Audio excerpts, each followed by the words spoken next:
Hind public news देश और दुनिया की सही सटीक और अहम खबरों के लिए देखते रहिए हिंद पब्लिक न्यूज। हम दिखाते हैं हमेशा सच।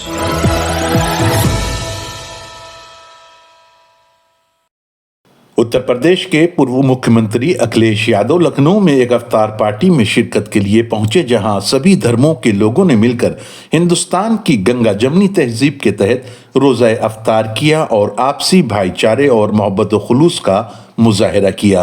वहीं इस मौके पर पत्रकारों से बात करते हुए पूर्व मुख्यमंत्री और समाजवादी पार्टी के मुखिया अखिलेश यादव ने विपक्ष पर जमकर हमला बोलते हुए देश में आपसी भाईचारा और देश की गंगा जमनी तहजीब को वक्त की अहम तरीन जरूरत करार दिया। साथ ही बीजेपी अवाम मुखालिफ पॉलिसियों के तहत हुकूमत करने का इल्जाम आयद करते हुए बीजेपी को सख्त तनकीद का निशाना बनाया।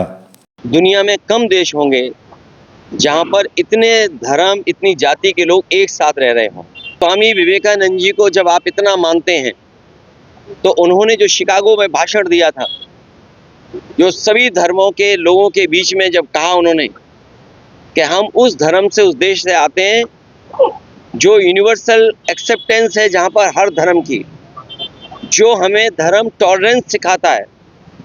शायद हमारे भारत की संस्कृति यही है कि हमारे अंदर धैर्य है, टॉलरेंस है, और जो भी आया उसको अपना बना लिया या अपना बना करके उसको इस देश में शामिल कर दिया। जो हमारे आपस के एक दूसरे के सम्मान करने का तरीका, जो रहने का तरीका है, जहाँ पर हम एक दूसरे से मिलते हैं, ये मेले क्या होते हैं जहाँ हम सब धर्म जाति के लोगों को मिलते हैं। अगर वो कुंभ की तारीफ कर सकते हैं तो किसी मेले और की तारीफ क्यों नहीं कर सकते। तो ये जो संस्कृति है हमारी के मेले होते थे, कार्यक्रम होते थे, आयोजन होते थे, हिंदू, मुस्लिम, सिख, ईसाई सब मिलकर के जो रहते थे, वो भारतीय जनता पार्टी को पसंद नहीं आ रहा। और ये सब पर्दा डाल रहे हैं। पर्दा इस बात का डाल रहे हैं कि विपक्ष के लोग ये ना तय कर लें कि इस चैनल को बजट कितना मिला है, विपक्ष के लोग ये ना जान जाएं कि इस चैनल को बजट कितना मिला है, विपक्ष के लोग ये ना जानना है इस चैनल को बजट कितना मिला है। मेरे साथियों, आप भी भारतीय जनता पार्टी के मत बनो। देश में इन्वेस्टमेंट तो नहीं आ रहा है, लेकिन आपके चैनल में इन्वेस्टमेंट आ रहा है। उत्तर प्रदेश में इन्वेस्टमेंट नहीं आया, कोई इन्वेस्टमेंट कोई उत्तर प्रदेश में आया तो बताओ, लेकिन आपके चैनल में इन्वेस्टमेंट बहुत आ रहा है। तो मेरा आपसे निवेदन है कि आप लोग भी हमारी मदद करो, इस संस्कृति को बचाओ, क्योंकि सवाल रोजगार का है, सवाल नौकरी का है, सवाल महंगाई का है, सवाल ये भी है कि किसान की आय दोगुनी क्यों नहीं हुई, लखनऊ की मेट्रो क्यों नहीं चल रही, गोमती का पानी क्यों गंदा है। ने आज बड़ा प्रदर्शन किया है।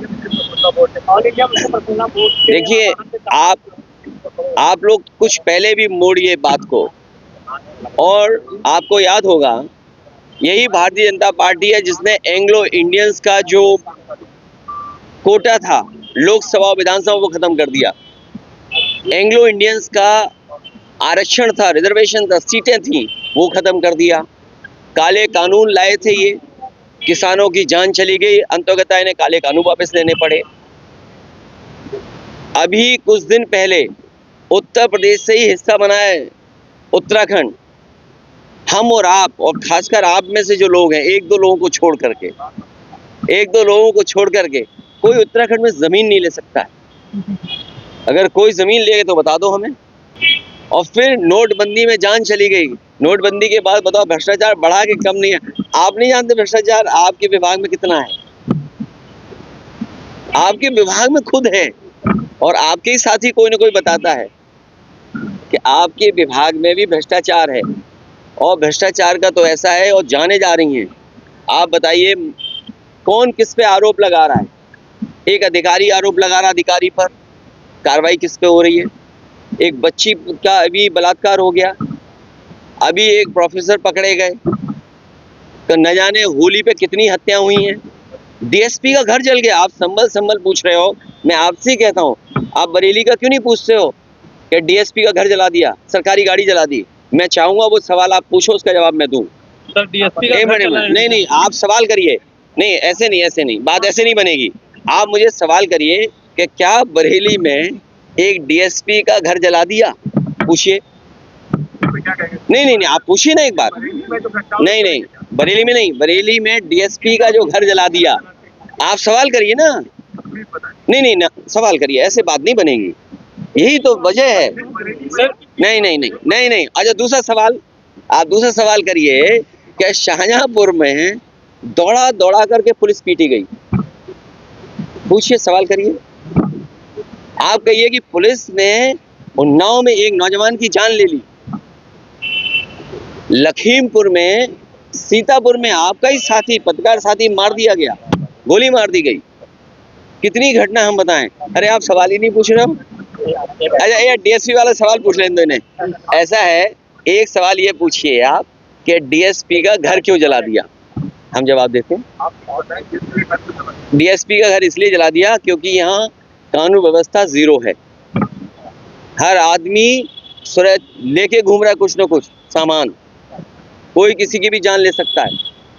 और फिर गोरखपुर का आप पता कर लीजिए कानून व्यवस्था कैसी है, देवरिया का आप पता कर लीजिए, आप पता कर लीजिए कुशीनगर का, जो मुख्यमंत्री के खुद जनपद है आसपास, वहाँ की हालत देख लीजिए, और अस्पतालों की हालत आप कभी पूछिए और जानिए क्या हालत है अस्पतालों की, कि अस्पतालों में हमारी चर्चा हो जाए, हम लोग सवाल न कर लें, इसलिए पर्दा डालने के लिए ये संभल, औरंगजेब, अरे भाई सबसे पहले तो औरंगजेब हमें कहा गया था, याद है कि नहीं याद है।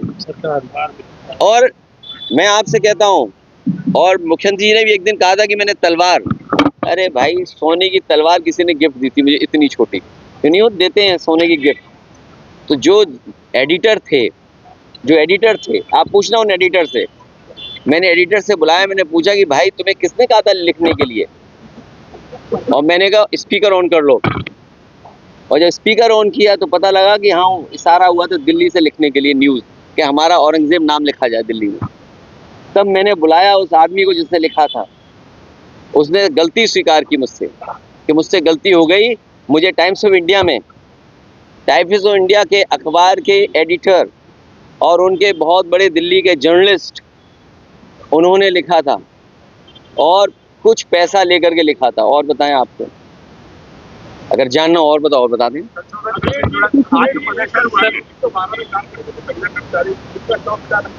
देखिए इस तरह की घटना मुझसे ज़्यादा आप लोग जानते हैं, और ऐसी घटना इसलिए हो रही हैं क्योंकि आपने पूरी खुली छूट दे दी है पुलिस को, और इसलिए हो रहा है क्योंकि पुलिस से आप गलत काम करवा रहे हैं, पुलिस से आप अन्याय करवा रहे हैं, आप विपक्ष पे झूठे मुकदमे लगा रहे हैं, आप विपक्ष को परेशान करवा रहे हैं। जब आप पुलिस से दूसरा गलत काम कराओगे तो पुलिस के भी गलत काम आपको छिपाने पड़ेंगे। चुनाव आप लूट रहे हैं वोट पुलिस के सहारे, आपको नहीं पता जितने बाई इलेक्शन हुए हैं पुलिस ने लूट लिया चुनाव। जब पुलिस को आप ये आज़ादी दोगे अपने पॉलिटिकल एडवांटेज के लिए, पॉलिटिकल लाभ के लिए, तो कल वो भी मनमानी करेंगे, आप उनको रोक नहीं सकते। ये काम है यहाँ के वरिष्ठ अधिकारियों। अगर कोई महिला मरी है 112 में तो कोई कारण होगा, आप पूछिए कि क्यों मरी, ये पुलिस की जिम्मेदारी है बताने की और उस घटना पे कार्रवाई करने की। अगर किसी अधिकारी ने किसी अधिकारी को छेड़ा है तो विभाग को कार्रवाई करनी चाहिए, दोनों को हटा करके जांच करके तब आगे बढ़ना चाहिए। हिंद पब्लिक न्यूज, देश और दुनिया की सही, सटीक और अहम खबरों के लिए देखते रहिए हिंद पब्लिक न्यूज।